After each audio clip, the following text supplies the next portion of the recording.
When each learner enrolls on a level 4 certificate in education and training, we need to identify their individual learning needs, their preferences and their learning styles. And the idea of this is that we can deliver training which will be appropriate to them and help them to get the level 4 certification in education and training much sooner and easier. So Maslow's hierarchy of needs organizes the way in which the needs of learners must be met for learners to meet reach their full potential. So the idea is that the basic needs must be met so that learners can learn.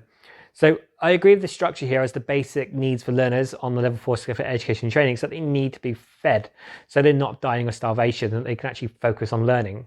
So if I'm hungry, my mind will wander and start thinking about food and lunch. Therefore, I'm not going to be solely focused on learning. And there are 6 levels to Maslow's hierarchy. That starts with psychological needs, and these are necessities to survive. Safety is the next step. Learners do not feel safe in the classroom. Are they anxious about other learners or assessments? Or if they are, they're still not going to be focused. Belongingness and love. This is relationships that learners develop in the classroom. Learners will identify with a group of people. During self-study, you could argue that this stage is omitted. Recognition and achievement is step 4. So gaining recognition from others makes learners feel confident in their ability to learn. Therefore, feedback is important in the learning journey. Self-actualization is the next step. Learners find ways to fulfill their potential, and this can be seeking out goals.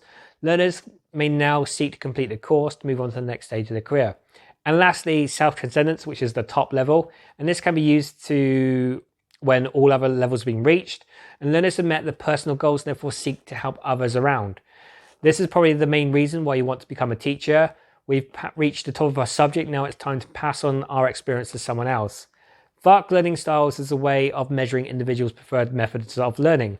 So you'll be familiar with this enrolling on the level 4 certificate in education and training, as you would complete this as part of your sign-up process. The idea is that it gets you to realize which is your preferred learning styles to help you to encourage spending more time learning in a way that's more effective. No one is solely one learning style, and you'll need to be a combination of 2 or more. So learning styles may change depending upon your experience in the situation you're in hand. So the 4 learning styles are visual, learners that like to see arrows, charts and diagrams. Auditory, learners that like to listen, so maybe they're into music and podcasts. Reading and writing learners are those that work best by writing assignments, reading handouts or researching online. And kinesthetic learners are those that like doing. So a quick way to determine your learning style is to answer this simple question. If you buy furniture from IKEA, will you read the instructions, watch a video, or just start?